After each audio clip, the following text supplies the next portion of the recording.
and welcome to the India Briefing. My name is Mukulika Banerjee and I'm joined by my co-host Pragya Tiwari.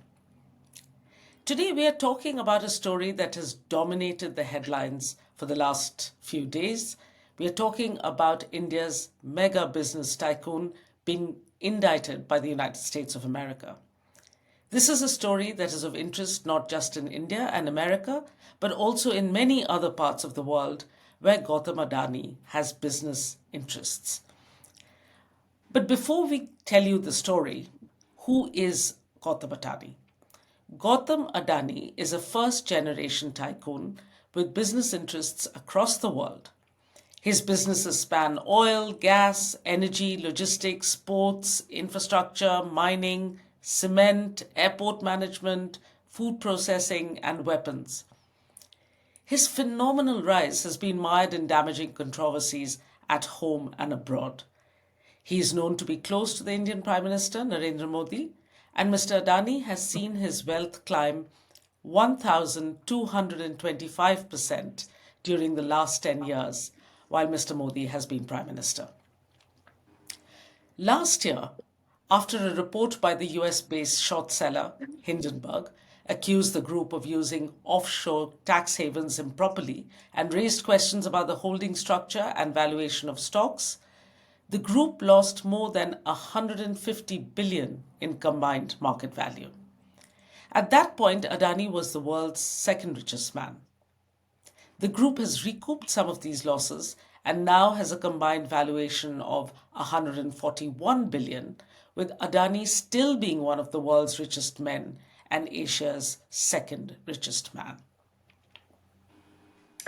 Right. Now, when we talk about controversies, you mentioned the short seller Hindenburg and the report that took its valuation and reputation by storm. Since then, there has been another Hindenburg report, which we will not get into the details of, but the essence of it was that it seemed to suggest that not enough scrutiny is being exercised in India because regulators might be compromised when it comes to Adani. Again, these were allegations. We cannot comment on how credible these allegations were, but that was another controversy. There have been protests against his projects in other parts of the world as well before the US indictment came through. But perhaps nothing quite as big as this indictment has happened so far. Now, let me try and sum up what this indictment exactly is. On the 20th of November, Gautam Adani, along with 7 other people, including his nephew Sagar Adani, were indicted by the Eastern District Court of New York. And alongside that, they were served a regulatory complaint by the Security and Exchange Commission, which is the SEC in America. These charges are very complex. These complaints and the indictment are very long and comprehensive.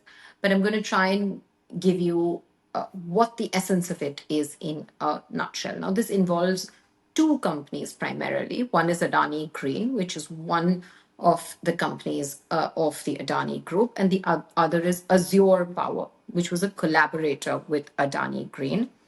What was the project in question? The project in question was selling solar energy to a public sector unit in India called the Solar Energy Corporation of India, SECI.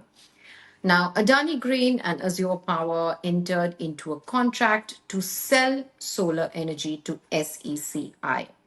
Now, SECI in turn was going to sell the solar power to some Indian states.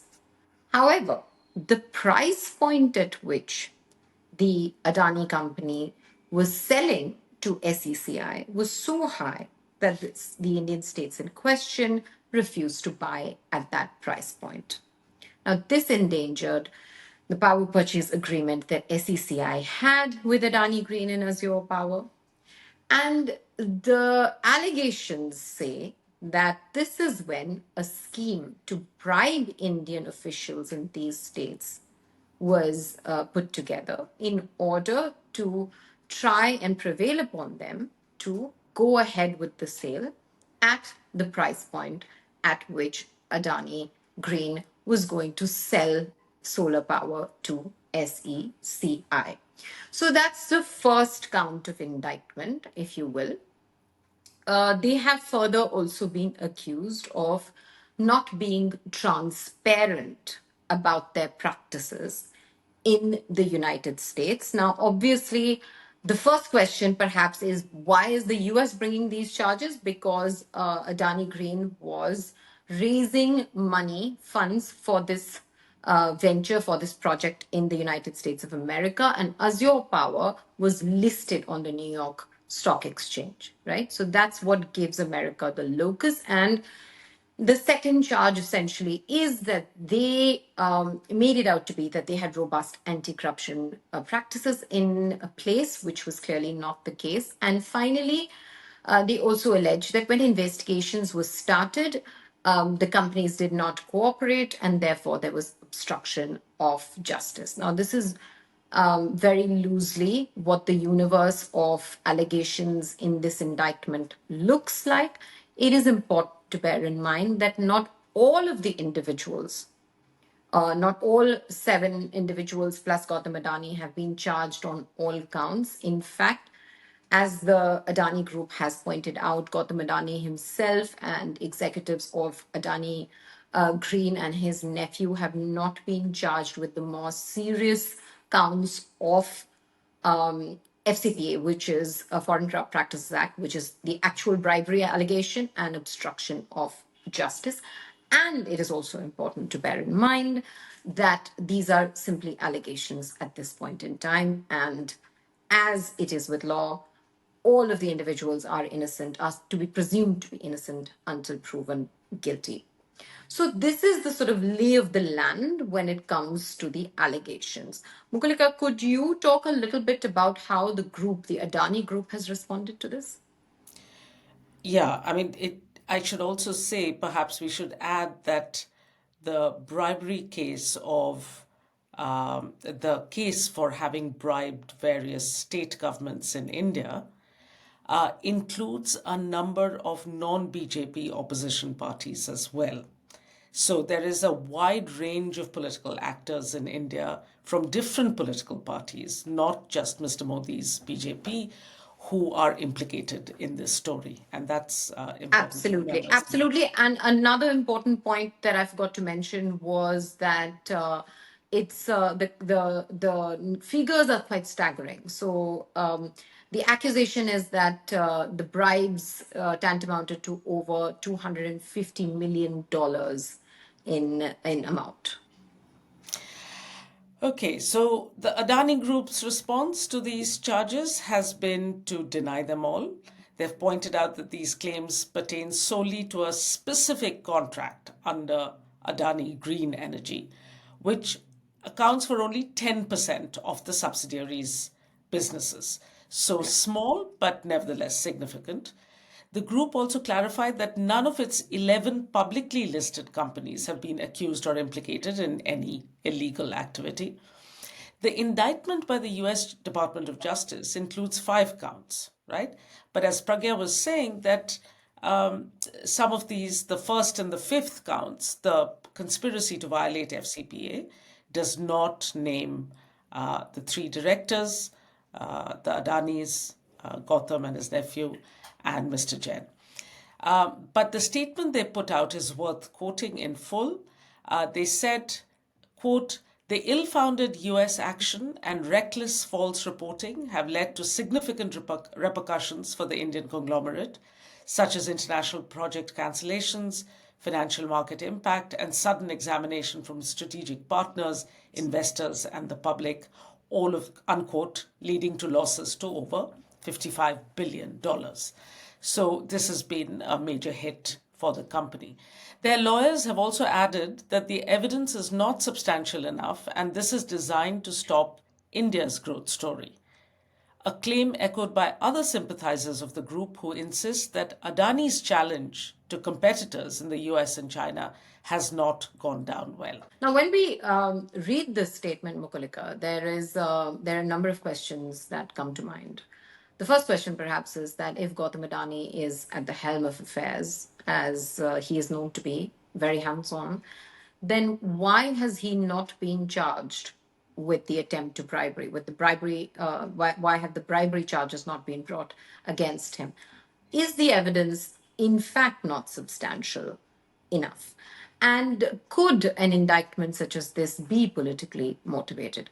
To understand the charges and their legal implications better, I spoke with Jerry Roth.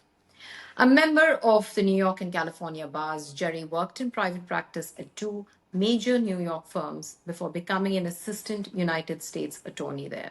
In fact, he was a federal prosecutor in the very court that has indicted Gautam Adani and others.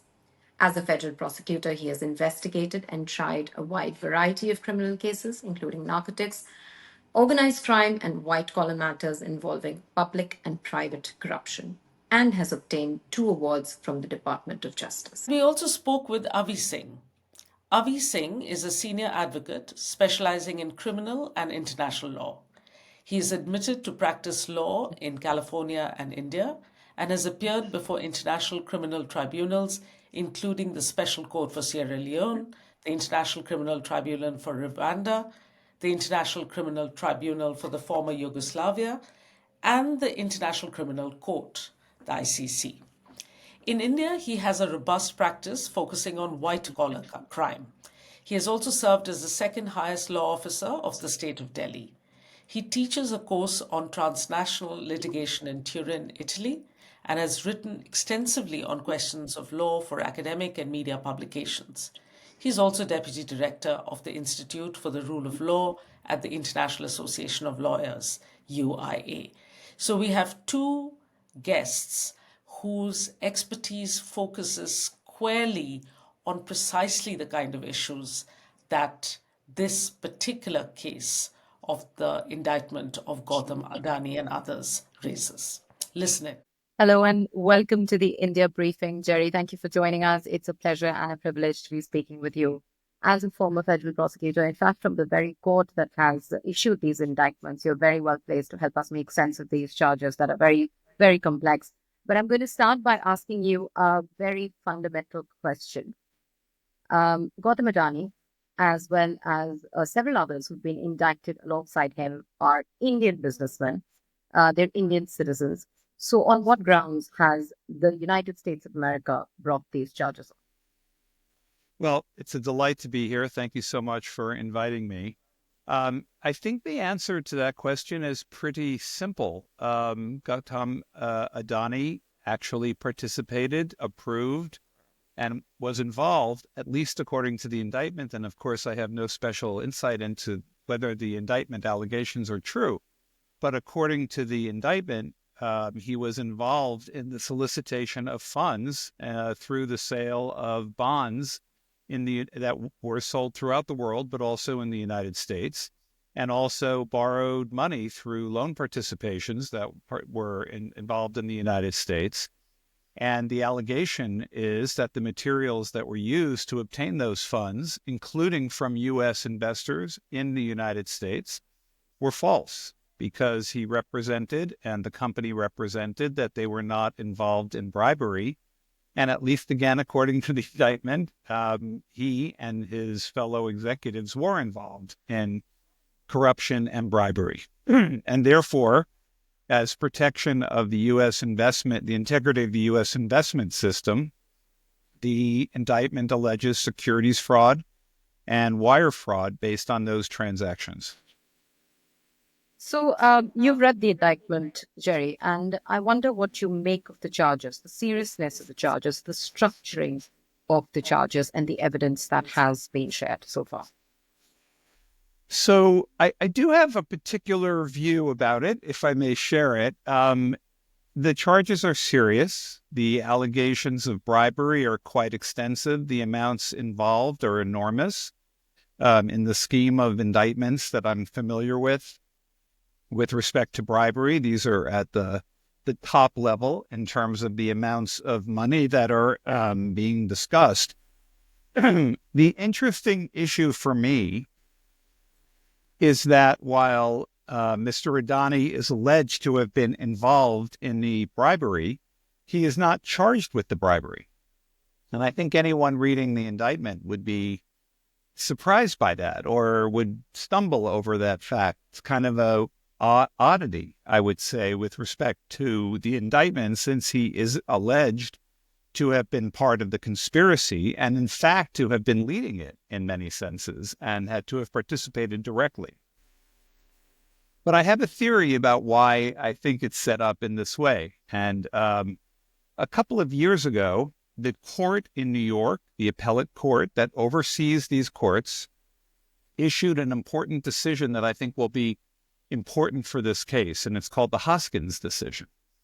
And in that case, very much along the lines of your first question to me, the court said, where you were talking about a person who is not American, not a United States citizen, allegedly paying bribes outside the United States to officials who are not American, with no touch to the United States, no presence in the United States, you cannot use the conspiracy statutes and the FCPA, which is the corruption statute for foreign officials in the United States, to go after that person. It was a very important decision because before that, the government had gone after such people using conspiracy, aiding and abetting, and other such legal theories. And the court said you can't anymore.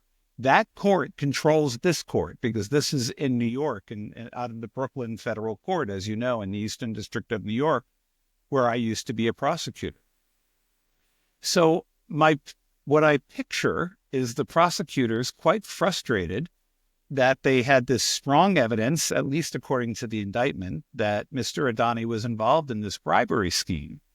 But this case and the law, as it was issued by the Second Circuit, which is this appellate court that governs this region where the issue is going to be decided, held that you cannot bring these charges.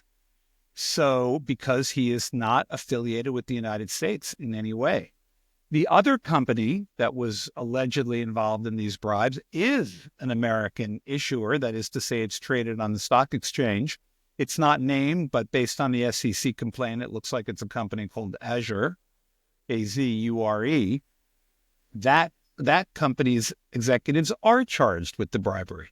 Mr. Adani and his co-executives of the Adani Group are not charged, and I believe it's because of this case.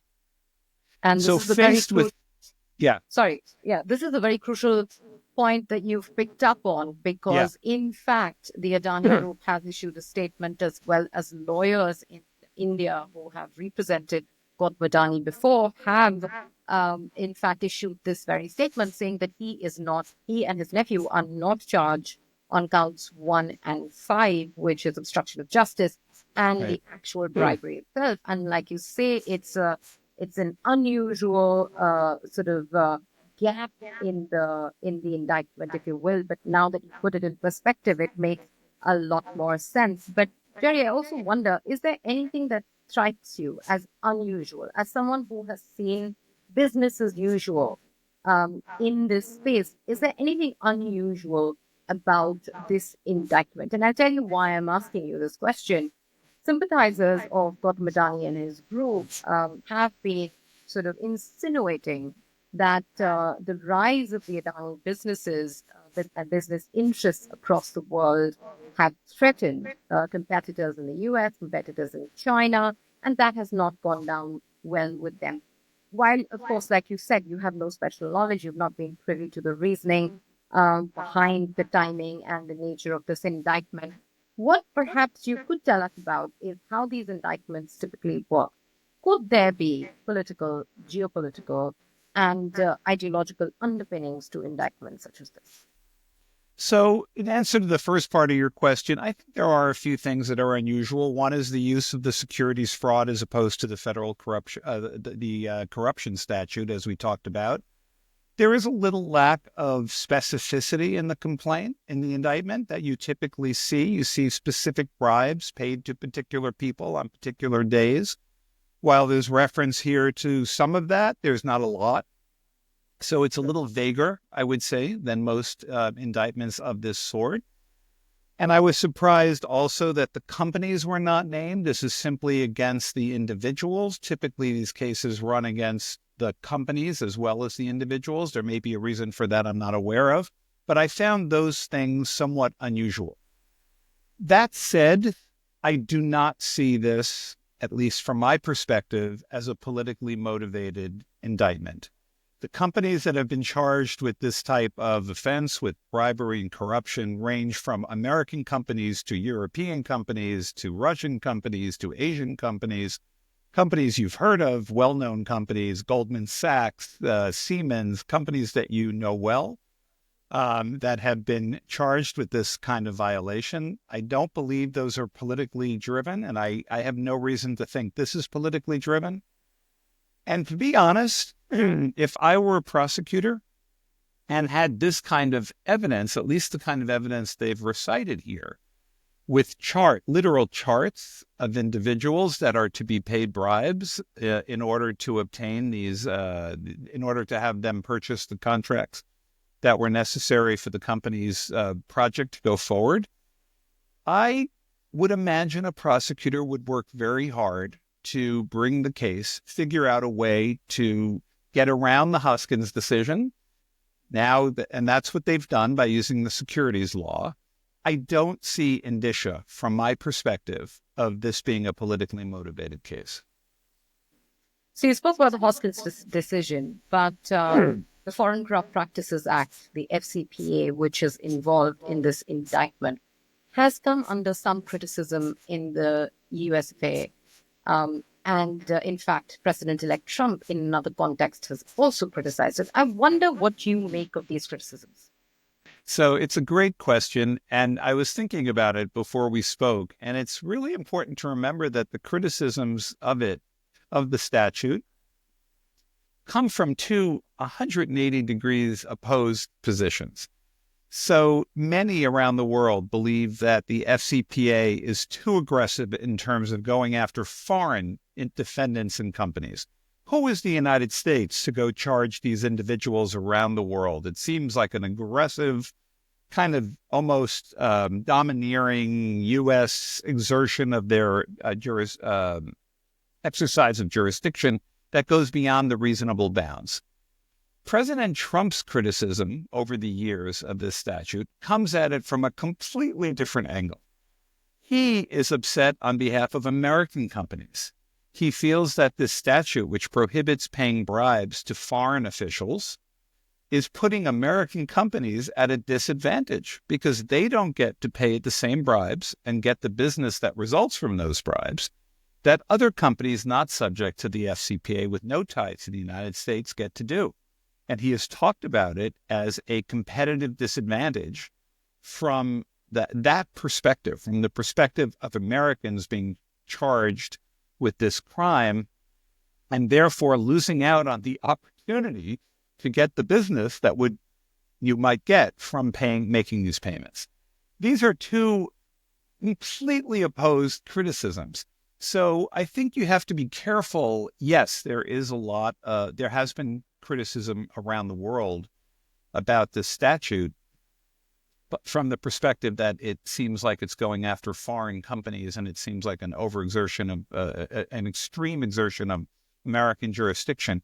That's not President Trump's problem with it, from what I can tell. President Trump's problem with it is that it's keeping American companies out of the market where bribes are part of the daily business, wherever that may be. Be that as it may, yeah, there is speculation that when President-elect Trump takes over, these charges might simply go away. Perhaps what's fueling this speculation is that Trump is close to Modi. Trump is who is seen to have a special relationship with Gautam Adani. Gautam Adani congratulated him and pledged investment in the U.S. as soon as he was elected. And of course, even if in another context he had been critical of the FCPA. First question here is, do you see this as likely? And the second question, which is perhaps of greater significance to my mind, is that what does it say about the institution, the Department of Justice, if with a change in politics and a change in leadership, charges as serious as this can simply go away? So in the normal course, I would think that the change in administration would not affect the charges. That is not something that typically happens. There would be a new U.S. attorney appointed in the Eastern District by the new president, but typically that new attorney would continue to prosecute the case, and that's what has happened for many, many years. However, you do raise a good point because, as you may know, there is huge question in the United States right now about how future President Trump, President-elect Trump, is going to deal with the Department of Justice. He has indicated, and many of his associates have indicated, that he intends to have a much more hands-on approach to the department, that he thinks, he's used the words, the department is out of control. He has been very unhappy with prior attorney generals who run the Department of Justice. There is the famous Project 2025, which President Trump has indicated he is not involved with, but many of his associates are, and which does propose a president playing a much greater role, a much more hands-on role with respect to prosecutions.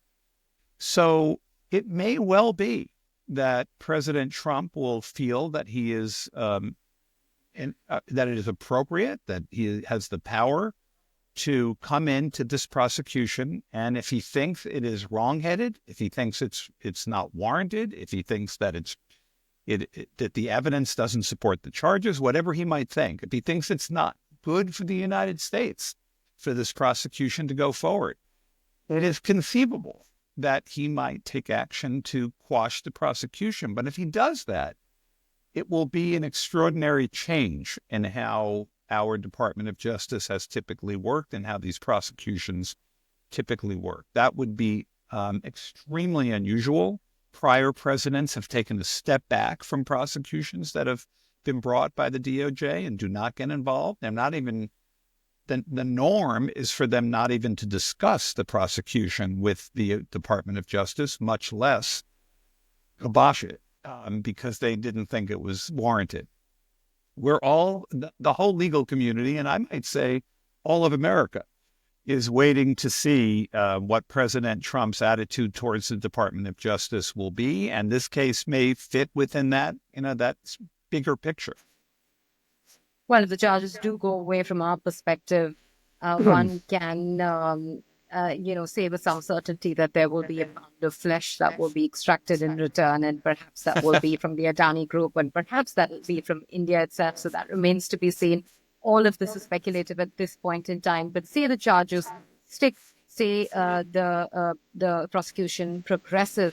What do you see happening? What are the kinds of possibilities and twists and turns this could take? Well, there's a big question, of course, as to whether or not Mr. Adani will come to the United States. He will have the choice to show up and appear at an arraignment like any other defendant. If he does that, there will be a bail hearing. There'll be the risk that he might be, because he is a foreigner who has, in the United States, of course, who has access to extraordinary resources. There would be a difficult bail hearing and about whether, in order to ensure that he would return. If he does not show up, then the U.S. government will turn to the Indian government and ask for him to be extradited. And of course, the U.S. and India have a strong extradition treaty. They cooperate on criminal matters.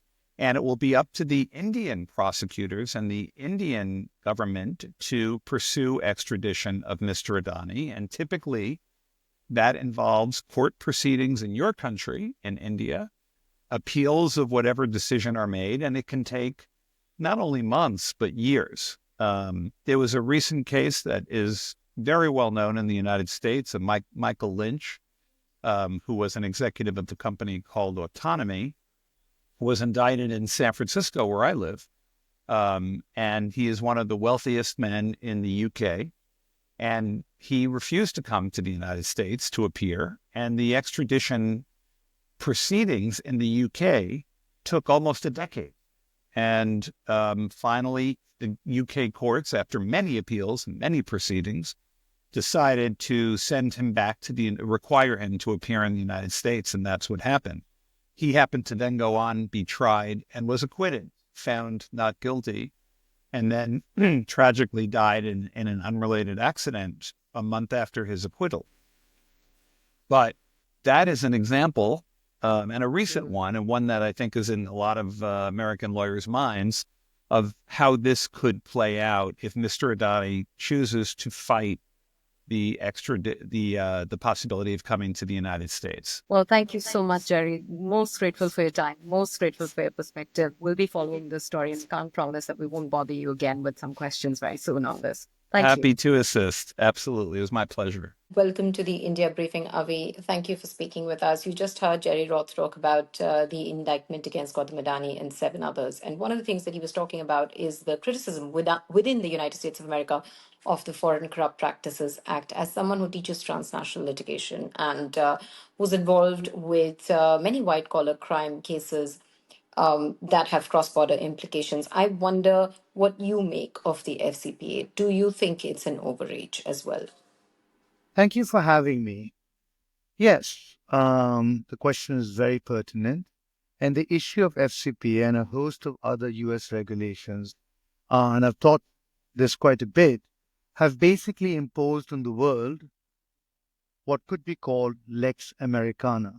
So whether it comes to banking or to the drugs and cosmetics regulations of the FDA, and even to aviation, we are living in a US regulatory regime which has crossed borders and is imposed on every company in the world, every individual in the world. And the sanctions regimes even go further because those have to have no impact on the US whatsoever. So it's not just Indian companies. People have to live with the ramifications of having to comply with the US and to a lesser extent EU law. But we're talking about the US here. So if we start with that premise that the FCPA in itself is an overreach, then within FCPA, this case is not startling or exceptional, but it is the law itself and the use of such laws to expand criminal law extraterritorially by the US. There used to be an old dictum that criminal law must stop at the borders, and we've seen all those movies where you cross the border and you're then scot-free. But we don't live in that world anymore. US law does cross the borders, and criminal liability does cross borders. And it's interesting you make this point because we live in an increasingly multipolar world. In fact, it could be argued that America is not globally as powerful as it used to be. But perhaps despite of that, or perhaps because of that, the regulatory framework that it operates that spreads across the globe has only become stricter with time. Would you agree with that?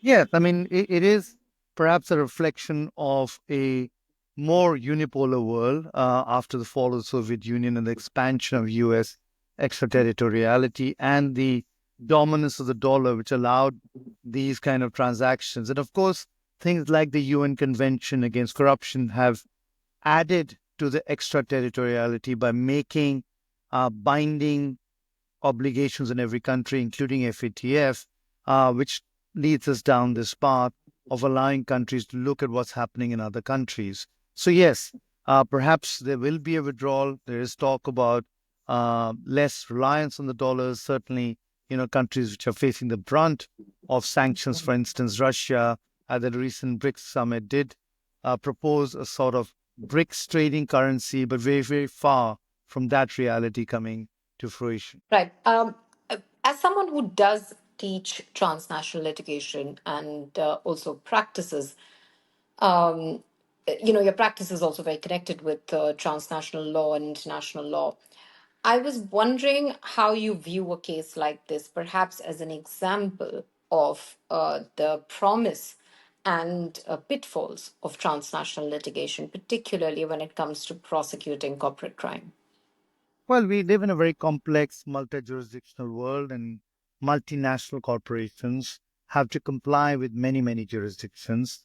Indian corporations, perhaps, this is a wake-up call. This is not the first, but certainly the largest of those corporations to face an issue such as this are increasingly operating across the same jurisdictions and having to ramp up the compliance mechanisms, ramp up the enforcement mechanism, and figure out how to deal with these jurisdictional challenges of events that happen everywhere. A lot of this has to do with compliance and reporting issues. And of course, as every jurisdiction, I don't think that we've really started to grapple with what is a multinational corporation, because the rules that govern corporations are domestic.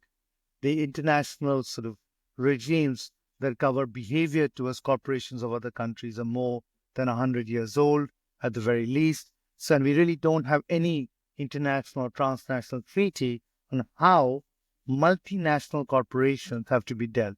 There is the only thing a multinational corporation is a domestic corporation which crosses a border. And that's an issue which comes up in compliance and in enforcement on a host of issues. This being one of them. We live, of course, in a technology world, and what is Google, what is Apple, are questions people are facing every day. To your first point, Avi, it's an interesting point that you make that all of the multinational corporations of the world are operating in multiple jurisdictions. All of us who are on the internet are perhaps in multiple jurisdictions. And when you see the rise of a group of companies like the Adani Group of companies, which has been a meteoric rise in a relatively smaller number of years, uh, what are the kind of challenges that they might face in terms of keeping up with this sort of very complex network of regulations that they have to contend with? And in this case, what could the Adani Group have done differently?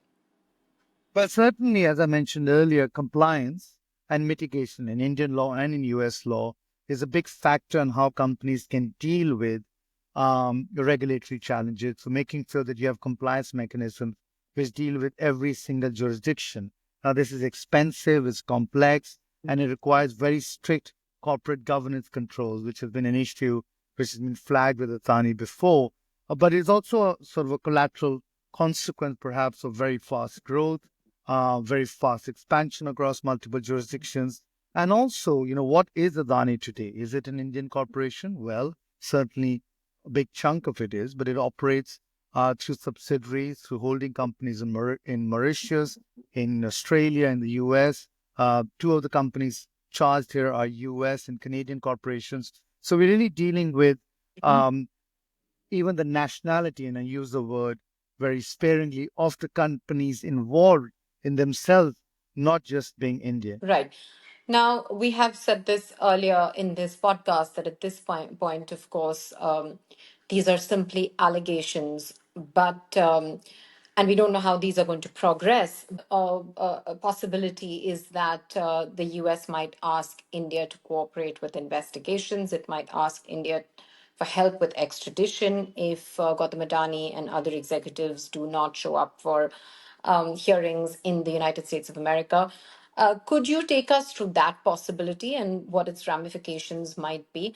But I have a secondary question, which is that up until now, we've not had any specific requests. Now, if there isn't a specific request made to India in this regard, does Indian regulatory bodies, institutions still have an obligation to take cognizance of these charges and investigate?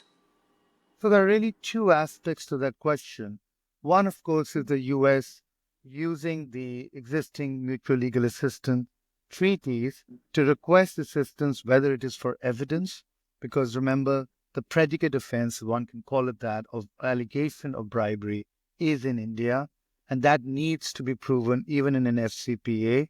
Um, so those requests go through treaty obligations. They're tremendously slow to execute because they are international treaties which have obligations between the countries.